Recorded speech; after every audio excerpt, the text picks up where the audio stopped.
سلام رفقا، به کانال اولترا موویز خوش اومدید. امیدوارم که از داستان امشب نهایت لذت رو ببریم. با هم بشنویم.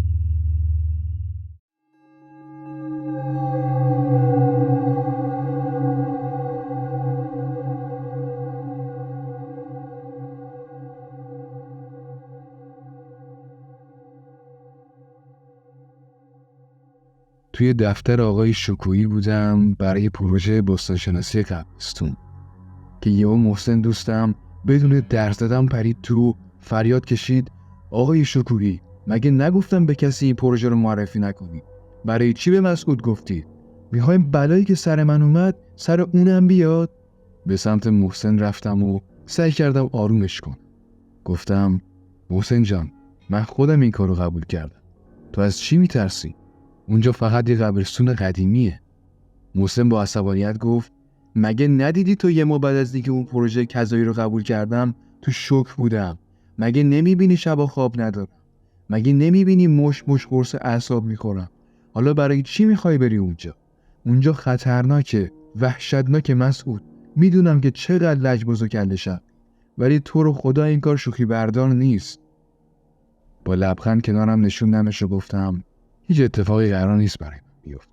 که دوباره از کوره در رفت و گفت: چرا نمیفهمی؟ هر کی رفته اونجا دیگه بر نگشته. اگه منم زنده موندم به خاطر اینه که از دستشون فرار کردم. رو به آقای شکویی گفتم: معذرت میخوام، با اجازهتون. و بعد دست محسن رو گرفتم و رفتیم داخل حیاط. رو بهش توپیدم: چطور داد میزنی؟ کلافه سرشو تکون داد و گفت: ده آخه برادر من، نمیفهمی 2 ساعته دارم گلومو پاره میکنم؟ رفتم به اونجا بازگشتی نداره. گفتم: من از این خرافات نمیترسم. اگه تو خیلی میترسی به من ربطی نداره، من این کارو انجام میدم. محسن عصبی از حیاط بیرون رفت و گفت: پشیمون میشی. سری تکون دادم و گفتم: باورم نمیشه محسن که اصلا اهل خرافات نبود اینقدر از این چرندیات بترسه. موقع حرکت اونقدر محسن معطلم کرد که به شب خوردم و این خیلی بد بود. مخصوصا وقتی بارون گرفت بدترم شد. با اعصاب خورد داشتم میروندم. دیگه چیزی نمونده بود. چند کیلومتر دیگه میرسیدم که با دیدن یه پیرزن توی جاده تعجب کردم. سرعتمو کم کردم، آخه این وقت شب توی جاده به این تاریکی و این بارون این پیرزن اینجا چیکار میکنه؟ دلم به حالش سوخت و کنارش ترمز کردم و شیشه رو پایین دادم و گفتم: مادر جان، بیا سوارشو برسون. تکونی از ترس خوردم. صورتش پر از چین و چروک بود و آرایش غلیظی هم کرده. سوار ماشین شد. ازش پرسیدم: مادر جان، این وقت شب تنهایی اینجا چیکار میکنی؟ جوابمو نداد و در حالی که با چشمای مشکیش بهم زل زده بود گفت: برو، رسیدم بهت میگم کجا نگه داری. بهم برخورد و کمی هم ترسیده بودم، چون یه لحظه نگاهشو از رو بر نمی‌داشت. یه دفعه پرسید: تو کجا داری میری؟ گفتم: من باستانشناس هستم، مسعود خسروی. برای تحقیق روی اون قبرستون اومدم. تا اینو گفتم چشماش برق عجیبی زد. بعد گفت: اگه جونتو دوست داری اینجا نمون و برو. اینجا میمیری. هیچ کس نمیتونه از اینجا زنده بیرون بره. اون قبرستون جای ترسناکیه. متعجب و وحشت زده به چشماش خیره بودم که یهو با صداش به خودم اومدم: همینجا نگه دار. ترمز کردم و به اطراف نگاهی انداختم. رو بهش گفتم: مادر جان، اینجا هیچ آبادی یا خونه ای نیست. کجا میری؟ با غر بهم گفت: به تو ربطی نداره. تو بهتره به فکر خودت باشی. بهش خیره نگاه میکردم. به سمت تپه داشت حرکت میکرد که یهو برگشت، جوری بهم نگاه کرد که از ترس غالب تویی کردم و ماشین رو راه انداختم رفتم. وقتی از آینه نگاه کردم کسی رو ندیدم. چطور ممکنه به این زودی رفته باشه؟ اون که با اعصاب به زور راه میرفت. خیلی ترسیده بودم، ولی نمیخواستم به این زودی جا بزنم. پس به سمت روستا رفتم. وارد روستا که شدم کمی خیالم راحت شد. قرار بود خونه مرد جوانی که تازه ازدواج کرده بود و همراه مادر بزرگ پیرش زندگی میکرد بمونم. اسمش یوسف بود. اومده بود دنبالم. باهاش سلام و احوالپرسی کردم و به همراهش به سمت خونه‌شون رفتیم. خانومش کبرا خانوم دم در به استقبالمون اومد و بهم خوش آمد گفت. رفتم داخل تا مادر بزرگشون رو ببینم که با دیدن پیرزنی که نشسته بود خشکم زد.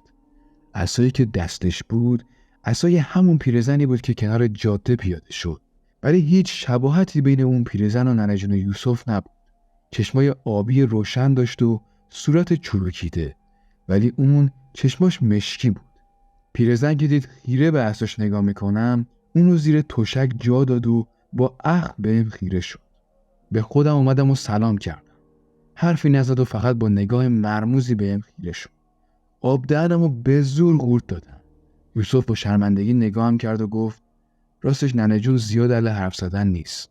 و بعد با یوسف رفتیم سر سفره تا شام بخوریم. سر شام گفتم احتمالاً ننه جونت به خاطر اینکه من اومدم روی اون قبرستون کار کنم از دستم ناراحت نیست؟ راستش آقای مهندس، بیشتر قدیمی و حتی بعضی از جوونا هم از این قضیه راضی نیستن. میدونید اونا میترسن. از چی میترسن؟ که یهو مادر بزرگش با صدای خشداری گفت از همون چیزی که امشب دیدی. بدنم سست و بی‌حس شد. قلبم تون میزد. از اینکه اون میدونست من یکی رو تو جاده دیدم و اینکه عصاش هم دقیقاً مثل عصای اون پیرزن بود، بد جور وحشت کرده بودم. بعد از شام خواستیم بخوابیم.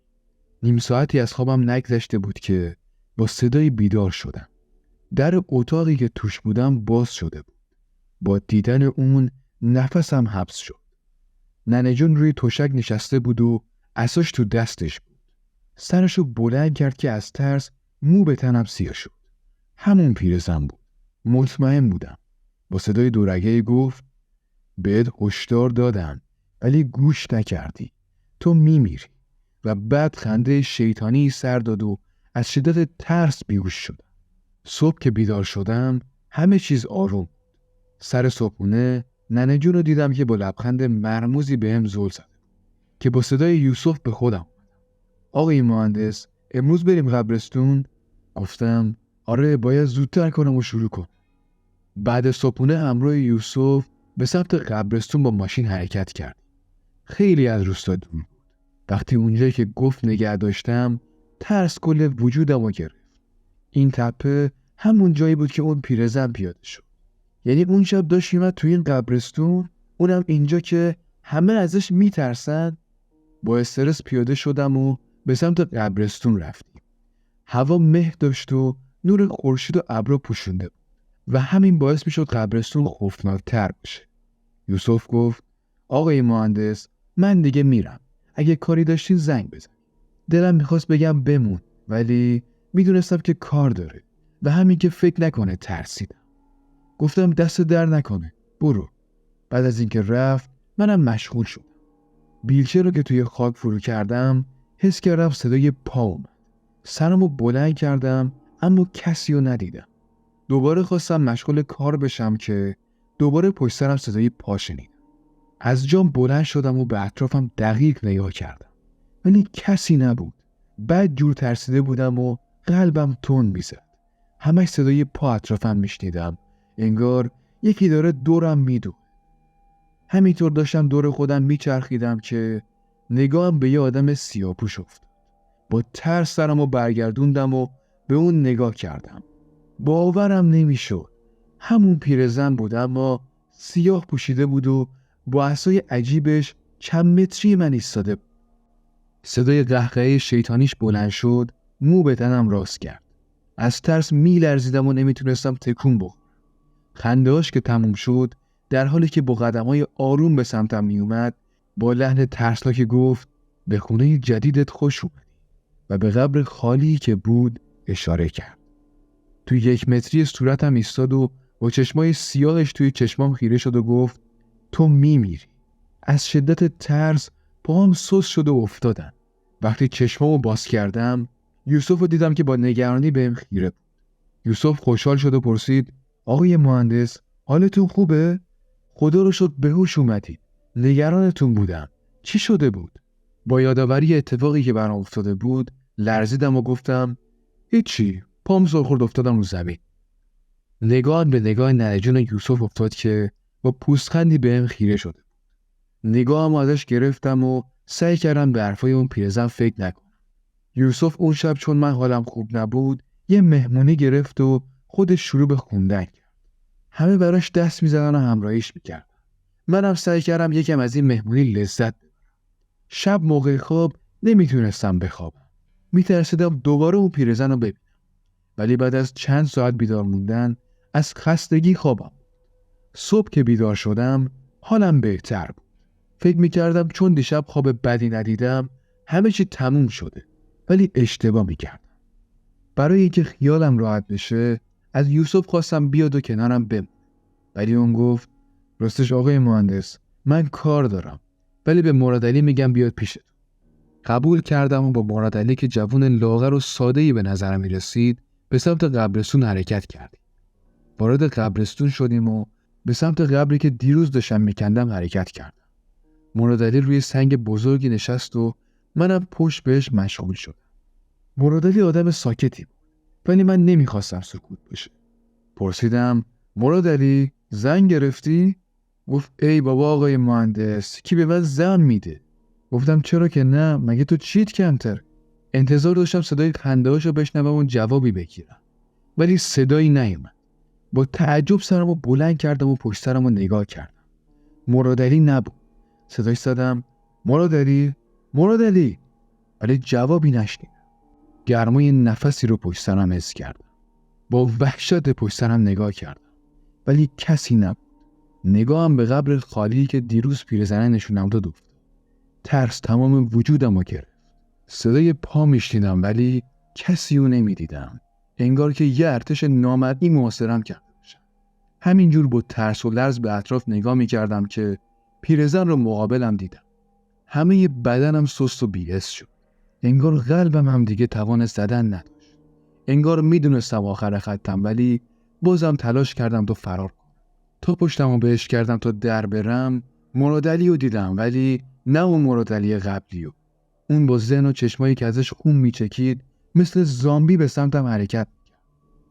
با تعجب به اون نگاه میکردم که صدای پیرزن رو درست کنار گوشم شنیدم. من بهت گفتم که تو میمیری. پس زور بیجا نزن. به سمتش برگشتم و به چشمای ترسناکش خیره شدم. مرادعلی از پشت محکم منو گرفت و پیرزن با دستش گلومو گرفت و فشار داد. اون لحظه فقط به این فکر میکردم که کاش به حرف محسن گوش میدادم. محسن. 1 هفته از مرگ مسعود میگذشت. باورم نمیشد این جنایت رو به اسم زمین خوردن تموم کردن. البته مجبور بودن چون اون موقع قربانی بعدی برای خودشون پیدا نمیکردن. گاهی اوقات فکر میکنم آقای شکویی همون پیرزنه است. چون اصلا براش مهم نبود کسایی که به اونجا میفرسته چه بلایی سرشون.